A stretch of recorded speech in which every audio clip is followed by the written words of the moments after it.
has been an increase in interest amongst medical colleagues. When I started out, I was about the only person in the UK interested in irritable bowel.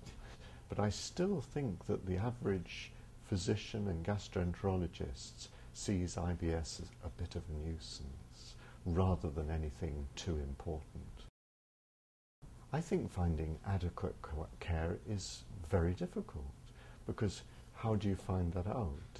As I say, so many doctors are not particularly interested, and it appalls me that I'll see a patient on a regular basis who might have seen 10 gastroenterologists before me and will say, "You're the first guy who's listened."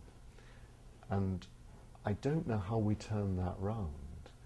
I suspect if we had more effective treatments, it would be helpful, because I think what happens is that IBS is perceived by the medical profession as untreatable, and therefore doctors aren't very good with patients they can't treat. They start to blame the patient. I see about 1,000 new patients with IBS a year, and if I didn't improve them, I'd go crazy and I'd stop doing it. So I would say we help at least 90% of people who come to us.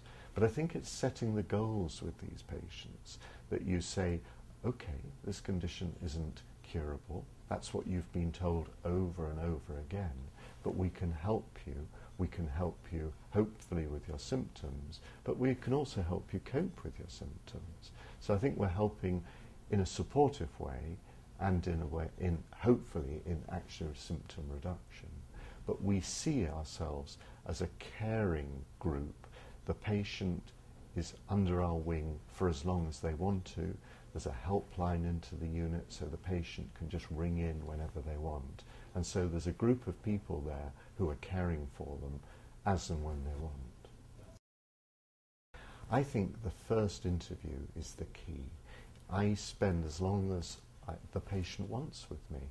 I sit there, they come in and they talk, and I won't say a word. I don't interrupt them.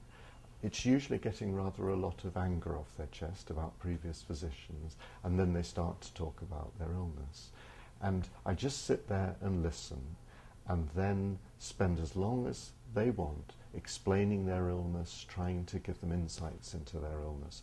And I'm sure the key to all this is if you spend time with them at the beginning, you don't have to spend time with them long term. You're there for them still, but the follow-up appointment becomes very short. Whereas if you only spend 15 minutes and never get beyond a certain point, each subsequent 15-minute interview never gets beyond that point. So they never get anywhere. So I think the investment is at the beginning. And the patients are so grateful for somebody who just sits there, shuts up and listens. And the nicest thing that patients say to me at the end of the interview is, "You're the first doctor who's listened, and the first doctor who hasn't talked down to me and has talked on my level."